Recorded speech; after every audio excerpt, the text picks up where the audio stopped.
The crowd possession. You're not thinking, something else is. You think you're thinking. You think your opinions are yours. You think your outrage, your hopes, your decisions all came from inside you.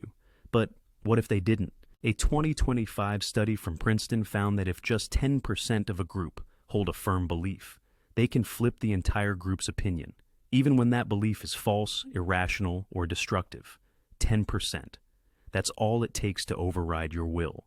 You've probably felt it before, that pull, that magnetic force when you're in a crowd. You chant what they chant, you clap when they clap, you get angry, even if you don't really understand why. You share the post, you unfollow, you cancel, you become them. This isn't hypnosis. It's something far more terrifying. It's possession. A possession not by ghosts or demons, but by something far more common and far more dangerous. The collective mind. A force with no face, no name, no soul, and yet it speaks through you, moves through you, and you don't even notice it. Throughout this exploration, you'll uncover the 15 secret mechanisms behind this invisible invasion, ripped from the minds of Gustave Le Bon, Sigmund Freud, Carl Jung, and real-world stories that will leave your spine cold. You'll see how your doubt gets deleted, how your emotions get hijacked, how your identity dissolves, and how you can take it back before the last part of you disappears into the crowd. This is not a conspiracy. This is not anti-society. This is the dark mirror, and we're about to hold it up to your soul. Because you need to ask yourself, are you still you, or have you already been possessed? Chapter 1. The First Whisper. When the will is no longer yours. It doesn't begin with a scream. It begins with a whisper, a glance, a nod, a silence too heavy to question. And then something strange happens. You say something that sounds like you, but it isn't. It's safer. It's accepted. It echoes something you heard, maybe on TikTok, maybe in a group chat. You nod along, laugh when you should, rage when expected. You don't realize it yet, but your voice has already been borrowed. That's the first sign of possession. Gustave Le Bon called it the mental contagion of the crowd. When you step into a group, whether in the streets or in a comment section, your individuality begins to dissolve. You're no longer just you. You're now an organ in a larger body, a neuron in a new brain, one that isn't yours. You've heard of peer pressure, but this isn't about pressure. It's about absorption. You aren't pushed. You're pulled. Gently, invisibly. You don't feel the shift. You feel welcomed. Imagine a drop of ink falling into water. The ink doesn't scream. It simply vanishes. That's what happens to your will inside a crowd. It dissolves, not by force, but by fusion. One moment you're a person with questions. The next, you're a mouthpiece for someone else's belief. And here's the terrifying part. You'll defend that belief like it's your own. Take the case of a university protest in California, 2023. A group began peacefully demonstrating environmental concerns, but within 20 minutes, chants turned to threats. Someone smashed a window, then another. A student, who had just hours earlier been researching peacefully in the library, was filmed throwing a brick. When later asked why, she simply said, "I don't know. It felt right in the moment." That moment wasn't hers. It belonged to the crowd. This isn't stupidity. It's structure. Your brain is wired to survive. And in evolutionary terms, survival in a tribe meant belonging. To question the tribe was to risk exile, isolation, death. That primal coding still exists in you today. You just don't call it survival anymore. You call it social harmony. But harmony at the cost of your will isn't harmony. It's surrender. Chapter 2. The virus of feeling, emotion as contagion. It spreads faster than any flu, faster than any idea. It doesn't need logic. It doesn't ask permission. It moves through glances, through pixels, through silence, emotion. And when it becomes collective, it becomes a plague. You don't even need to believe in the message. You just need to feel what they feel. That's the second phase of possession. Le Bon called it emotional contagion, a force so subtle and so devastating, it turns rational minds into reflexes. A single spark of outrage, joy, or fear ignites a room, a country, an algorithm. And once lit, that fire consumes everything. In 2022, Seoul, at a K-pop concert, thousands of fans waved light sticks, singing in unison. One girl near the front burst into tears during a ballad, genuine, trembling sobs. She was overwhelmed. She couldn't stop. The camera zoomed in. The The crowd saw it on the big screen. Within minutes, dozens started crying too. Then, hundreds. Not because they were sad, but because someone was. And just like that, emotion spreads like a virus. Now apply that to anger. Apply that to political fear. Apply that to Twitter. Emotion doesn't need a reason. It needs a vessel. And you have always been the perfect host. Psychologists call it limbic resonance, when your nervous system mirrors another's without conscious input. It's why you cry in movies, why you laugh in uncomfortable rooms, why you get goosebumps when others cheer. The crowd doesn't ask you to join it. It pulls you in with rhythm, with vibration, with feeling.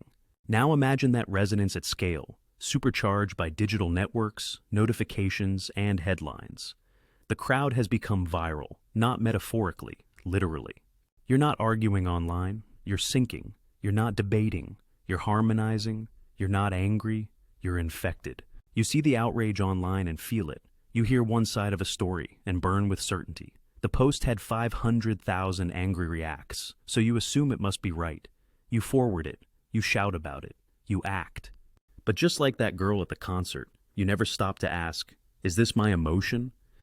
Chapter 3. The Masked Messiah, the Crowd Summoner. Every possession needs a priest, every mob needs a voice, and every collective rage, every viral crusade, every chant echoing across a nation, starts with someone who knows how to summon the crowd's spirit. You've seen them, you've heard them, the leader, the symbol, the one who doesn't just speak to the crowd, but as the crowd. In the 1930s, a failed Austrian artist with a trembling voice turned a broken country into a furnace of obedience. How? He didn't invent hatred, he simply gave it shape. He didn't command people to follow him. He became their mirror, a reflection of their fears, their shame, their longing for identity. And once they saw themselves in him, they followed, not as followers, but as extensions of him. Freud would call this the projection of the ego ideal. When we don't follow truth, we follow the image of the person we want to become. And once we assign that power, we surrender the gate of our mind. The Messiah speaks, and we echo. But today's Messiah doesn't wear a uniform. They might wear a hoodie, a headset, or just hold a camera and speak into a ring light. They don't shout in stadiums, they go viral. Their power doesn't come from charisma alone, but from the echo chamber, the repetition of their words by thousands, then millions, until the voice is no longer theirs, it's yours. And here's the most dangerous part. They don't need to be right, they just need to make you feel something first. Because emotion precedes logic. And once your emotion has been hijacked, the logic you build around it becomes a cathedral of justifications. You're not thinking critically. You're rationalizing possession. Think of the influencers who built entire movements on outrage. They didn't tell you the full story. They gave you a villain. They gave you a name to blame and a flag to wave. They gave you permission. And you clicked, you clapped, you reposted. Not because you fully believed, but because they helped you feel seen. That you might think, I'd never fall for a cult. But the new cults don't wear robes or chant in caves. They live stream, they meme. They manipulate the algorithm until belief becomes fashion and doubt becomes treason. Chapter 4. The Obedience Trance. When you follow without knowing, you didn't agree because you understood. You agreed because everyone around you nodded. You followed not out of belief, but out of something deeper, something older, something ancient. Obedience. But not the kind you're used to. This isn't the sharp discipline of a soldier. It's the soft submission of the soul. Sigmund Freud called it libidinal transference, a hidden energy that transfers your inner compass to an external figure. In a crowd, that figure becomes amplified. And once transferred, you no longer check your beliefs against truth. You check them against the crowd's reaction. Obedience becomes reflex. Conformity becomes morality. And your mind becomes a node in someone else's system. There's a chilling study from 1961 you've likely heard of, the Milgram experiment.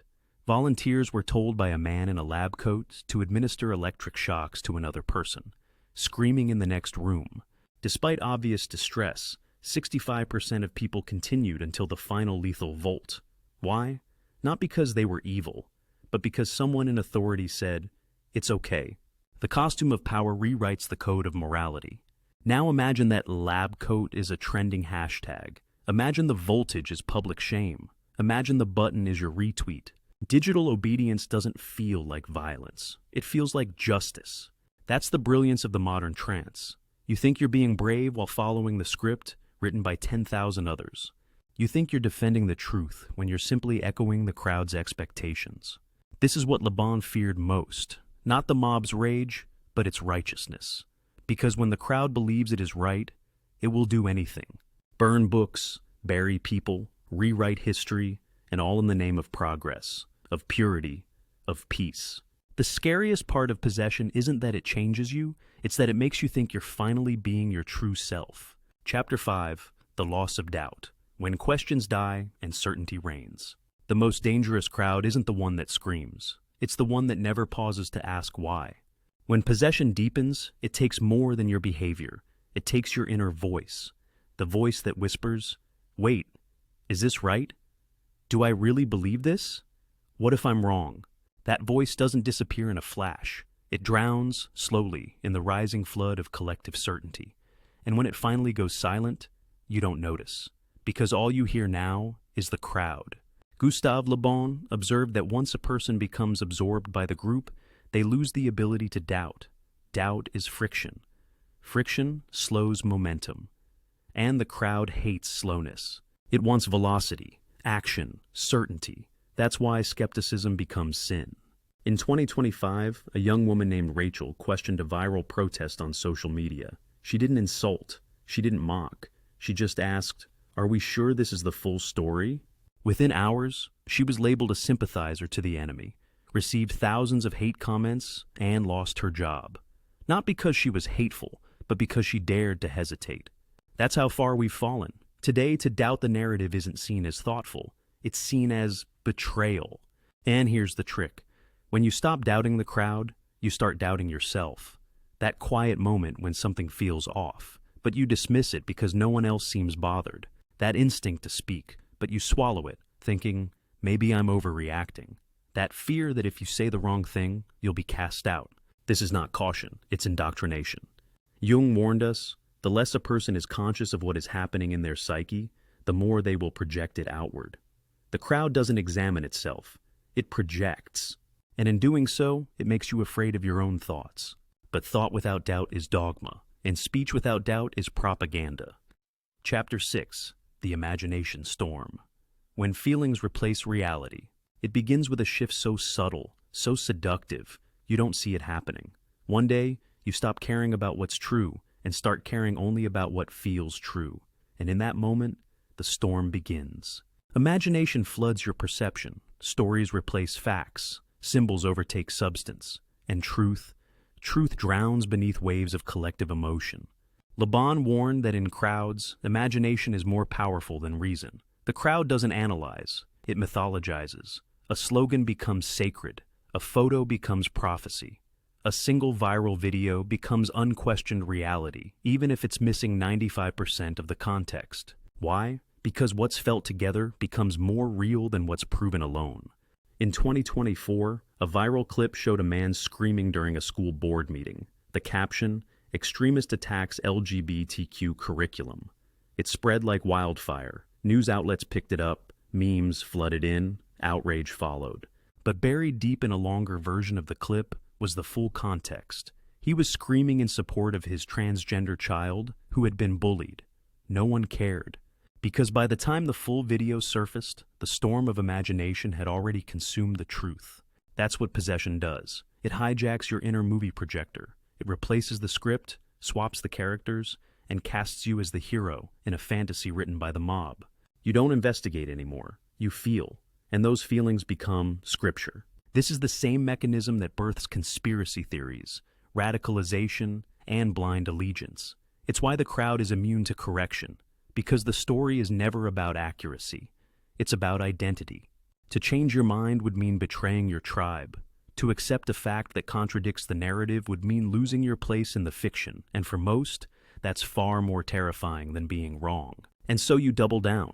You block, you rage, you rewrite, all to protect a version of reality that feels safer than the truth. This is not stupidity, it's emotional survival. Carl Jung once wrote, "People don't have ideas. Ideas have people." But in the crowd, it's not just ideas that possess us. It's archetypes. It's myths. It's the old gods, reborn in hashtags and headlines. Chapter 7. The Ego. Fusion. When you become something ancient, there comes a point when the possession is no longer an influence. It becomes a transformation. You're no longer echoing the crowd. You are the crowd. The line between you and them dissolves. And that's when the ego collapses into the collective. Carl Jung called it the activation of the collective unconscious, a deep buried network of ancestral memory and emotion that lies dormant in every human being. When a crowd forms, that ancient code awakens. You don't become your best self in a crowd. You become your oldest self, your tribal self, your mythic self. It's not you who acts. It's the warrior, the zealot, the worshiper, the executioner. All of them live inside you, waiting, and the crowd is their summoning circle. In a protest, in a concert, in a crusade, you scream louder than you ever thought you could. You cry harder than you ever imagined. You hate faster than you ever would alone. And after it's over, you wonder, what got into me? Nothing got into you. Something got out. That's ego fusion, where the self dissolves and merges into a larger primal identity. It feels electrifying, liberating, even holy. No more hesitation, no more self-doubt. Only purpose, only action. It's why mobs become bloodthirsty, why stadiums feel like temples, why political movements can turn sacred. Jung warned, the bigger the crowd, the lower the level of individual morality. Not because people are evil, but because the individual dies, and in their place rises the ancient one, a voice from before civilization, one that doesn't speak in thoughts but in instincts. In 2023, during a mass demonstration in Europe, a young woman was seen dancing barefoot in the streets, tears streaming down her face, chanting a slogan she didn't understand in a language she didn't speak. When interviewed later, she said, "It felt like I was part of something older than me." She was right, because in that moment, she wasn't herself. She was everyone and no one. The crowd isn't just social, it's spiritual. It doesn't only demand agreement, it demands surrender. And when you surrender, you become susceptible to more than emotion or belief. You become a vessel for gods, demons, myths, and madness. Chapter 8. The Digital Demon. When the crowd finds you alone, you used to have to enter the crowd. Now the crowd enters you, through your screen, through your feed, through 1,000 swipes you don't even remember making. You don't have to march, you don't have to chant, you just have to scroll. That's the final stage of possession, remote invasion. In Laban's time, a crowd was physical. You had to be there, to be swept by it. But today the crowd lives in your pocket. It sleeps beside you. It wakes you with notifications, fills your head with other people's beliefs, other people's fears, other people's flames. And the terrifying part? You think you're alone, but you're not. You're being watched, tracked, patterned. Your every like, every share, every scroll is a vote in the algorithm's council. And the algorithm's job? To find your weaknesses, to amplify your triggers, to feed you more of what keeps you hooked, not informed, possessed. This is no longer about one influencer or one crowd. It's about an AI-fueled hive mind, a digitized consciousness shaped not by wisdom, but by what makes you react the fastest. Outrage, fear, tribal pride, instant judgment. And so, the crowd becomes invisible, yet always present. You're in the bathroom, doom scrolling. You're on the train, laughing at a trend you don't fully get. You're liking, sharing, reposting, echoing the voices of strangers who have already been possessed themselves. This is a possession chain. One mind infects 10. 10 infect 100. And the digital demon smiles, not because it thinks, but because it works. 2025 saw the rise of instant mobs, online waves of coordinated fury that formed in minutes and vanished in hours, leaving behind destroyed reputations, suicides, and fragmented truths. One teenage gamer in Ohio made a sarcastic comment in a live stream. A clipped, edited version went viral on X.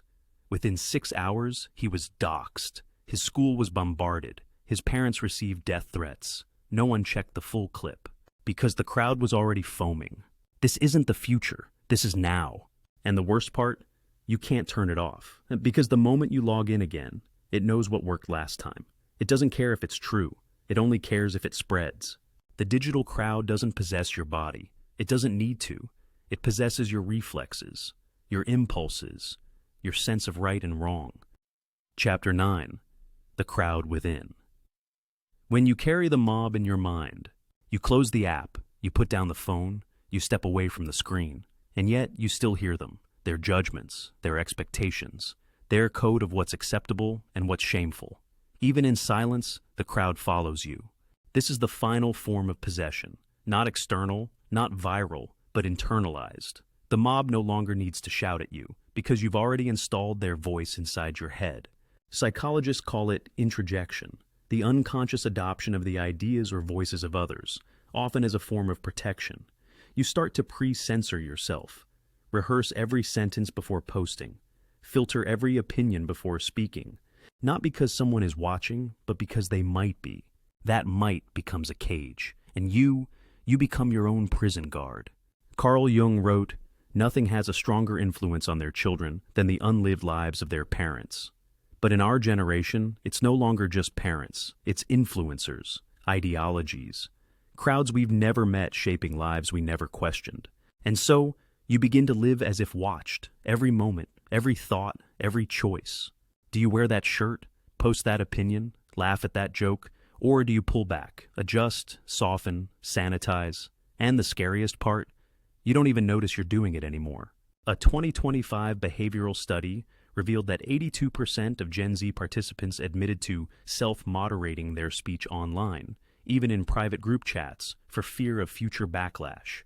Future backlash, not present punishment, but the phantom mob living in the mind.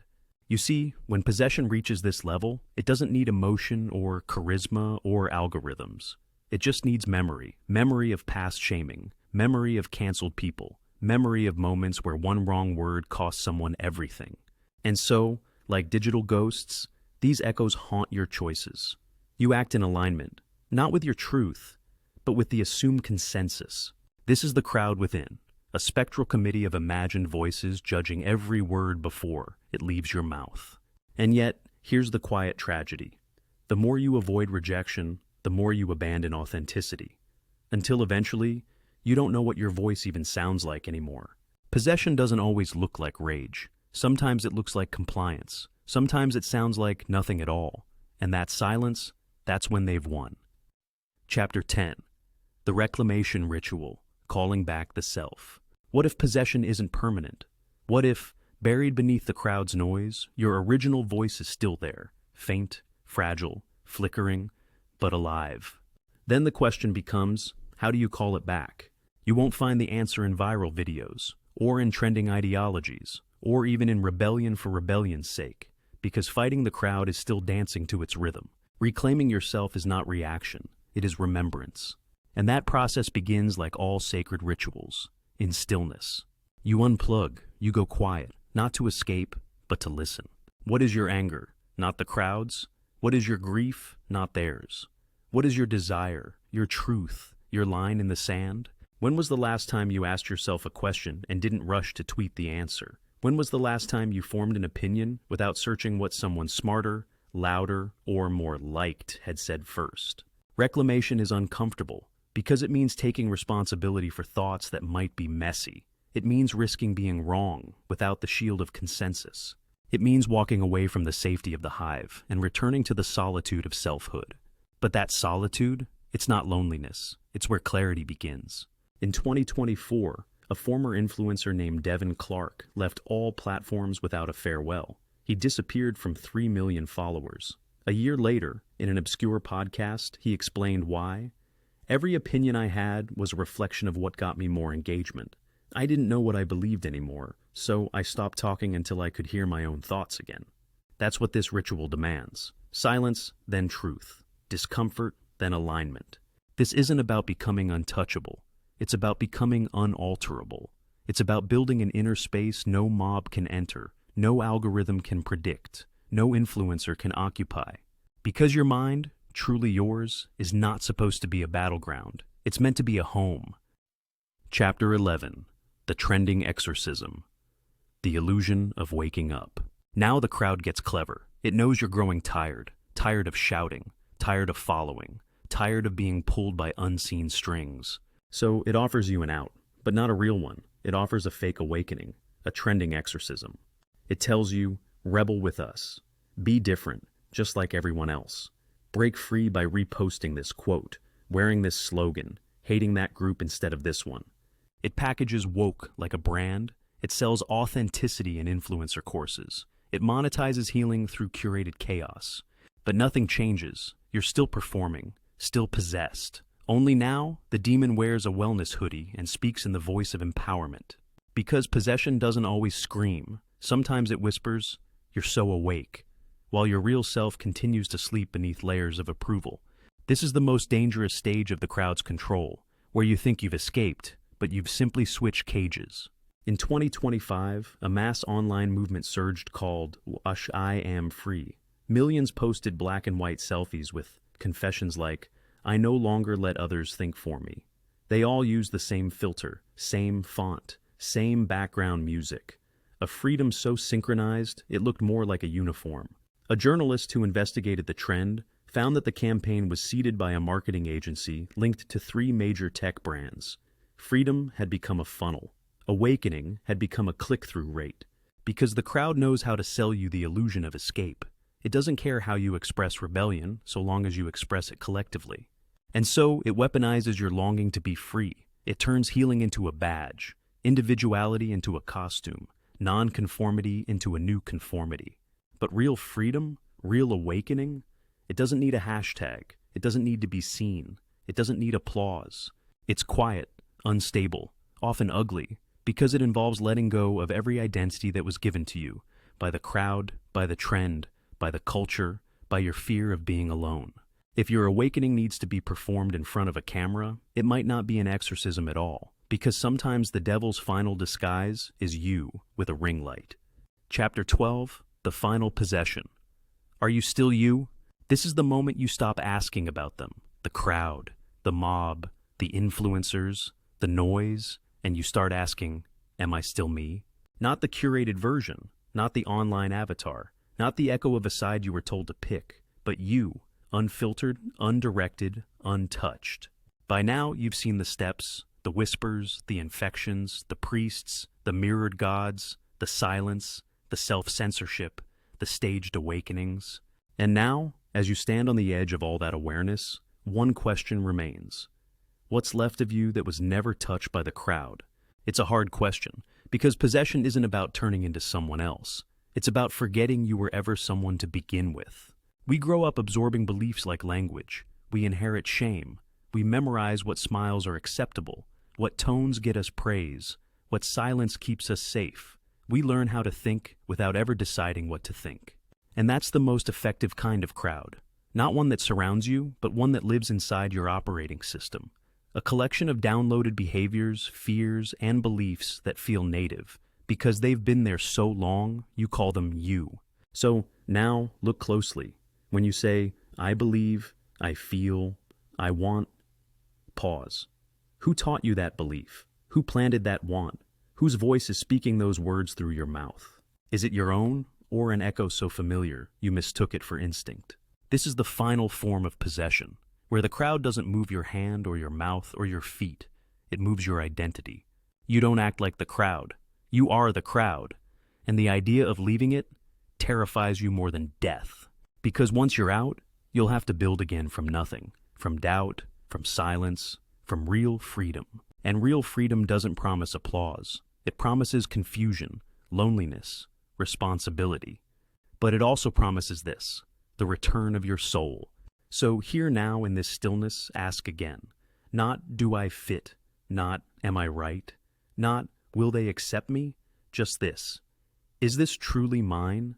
And if the answer is no, then maybe, finally, you're ready to take it back. Because there is no algorithm, no doctrine, no ideology, no influencer that can give you your identity. And there is no crowd big enough to define your worth. Only you can do that, and only when you finally stop asking them to. Chapter 13, The Sacred Deprogramming, Burning the Scripts. It doesn't start with clarity. It starts with discomfort, not knowing what to say, what to believe, what to want. Because when you finally strip away the crowd's layers, the slogans, the borrowed fury, the designer identities, you're left with something terrifying, silence. And silence is sacred, because it is where deprogramming begins. You're not rebuilding yet. You're burning every preloaded script that was written for you. I must always speak up. I should never question this side. I'm a good person if I share this. I'm a bad person if I hesitate. All of it. Torch it. Not because those scripts are wrong, but because you never chose them. The sacred deprogramming is not about rebelling. It's about remembering what your unfiltered mind sounds like. And that means sitting with contradiction, holding opposing truths without rushing to choose a team. It means admitting you don't know and learning anyway. In 2025, a movement called Slow Think began in small corners of the internet. No leaders, no memes. Just one principle. Don't respond for 24 hours to any outrage, any post, any trend. Wait, research, reflect, respond, if at all. The results were remarkable. Fewer public meltdowns, more meaningful dialogue, less emotional shrapnel, because without the pressure of speed, people found their minds again. This is the core of sacred deprogramming. Reclaim your pace. The crowd demands urgency, but wisdom moves slowly. You'll be tempted to fill the void with a new ideology, a new group, a new movement that feels more authentic. Resist that urge, because the goal isn't to replace the programming. It's to sit in the space before it, to walk for a time in thought without label, to observe without judging, to feel without narrating, to pause before you post, to breathe before you believe. This is not easy. It is the slow death of false certainty, and the slow birth of something rare, a self that belongs only to itself. And when the next wave comes, the next viral fury, the next digital messiah, the next flash mob morality, you'll feel the pull. You'll feel the urge to merge. But instead of nodding, you'll ask, is this mine? And maybe for the first time you'll say, no, and sit still. Because stillness is not apathy. Stillness is sovereignty, and sovereignty is sacred. Chapter 14, The Exorcism of Self, Walking Out of the Fire. You don't leave the crowd with a dramatic scream. You don't run from it in fury. You walk out quietly, like stepping out of smoke, like waking from a fever dream. Because true exorcism isn't loud, it's final. You don't owe an explanation. You don't need a manifesto. You don't need to prove that you're no longer possessed. You just need to reclaim what was always yours. Your silence, your skepticism, your space, your sovereignty. The exorcism begins when you realize no crowd, no ideology, no leader, no trend will ever love you more than you love yourself when you're finally honest. Honest about your doubts, honest about your confusion, honest about the things you believe only when no one else is watching. This isn't a rebellion. It's a return to that original place inside you that existed long before the noise, before the labels, before the shame, before the timeline, before you traded your truth for applause. It's not always heroic. Sometimes it looks like deleting a comment you were going to post. Sometimes it looks like saying, I don't know, instead of repeating the popular script. Sometimes it looks like letting someone else scream while you sit, unmoved. And in that stillness, that sacred nothingness, you find it, your voice, the one they couldn't touch, the one they tried to drown in applause, in rage, in performance, but never fully erased. That voice may tremble at first. It may feel awkward, even foreign, but it's yours, and it remembers. It remembers the sound of freedom without filters. It remembers how to speak without echoing. It remembers how to think without waiting for permission. So today, in this moment, don't scream back at the crowd. Don't throw rocks in the algorithm. Don't declare your unpossessed status to your followers. Just breathe. Let the fire burn away the noise. Let the silence sharpen your mind. Let the stillness protect what's left of you. Because in the end, you were never truly owned, only borrowed, and now you're home again. Call to action, the return to self. You've just walked through 15 thresholds, from the whisper to the wildfire, from the scream of the crowd to the silence where you began. You've seen how your will was hijacked, how emotions became infections, how leaders became mirrors, how truth became feeling, and how your own thoughts, bit by bit, became scripts you didn't write. But you didn't stop there. You entered the furnace, you burned the scripts, you faced the crowd inside you, and somewhere in that smoke, you heard it, your voice. Now, you have a choice. You can keep that voice quiet, let it flicker in the background while the world scrolls by. Or you can begin again, slowly, deliberately, authentically. What belief have you carried that no longer belongs to you? Name it. That's the first ritual of release. Share this message, not to signal, but to startle. Someone you love may still be possessed and not even know it. And if this message struck something deep in you, commit to the practice of unlearning, to the discipline of not reacting, to the sacred act of reclaiming your mind. Because possession only ends when truth is chosen again and again. And in case you forget everything else, just remember this. The loudest crowd will never be louder than the quiet truth inside you. Let them scream. Let them twist. Let them trend. You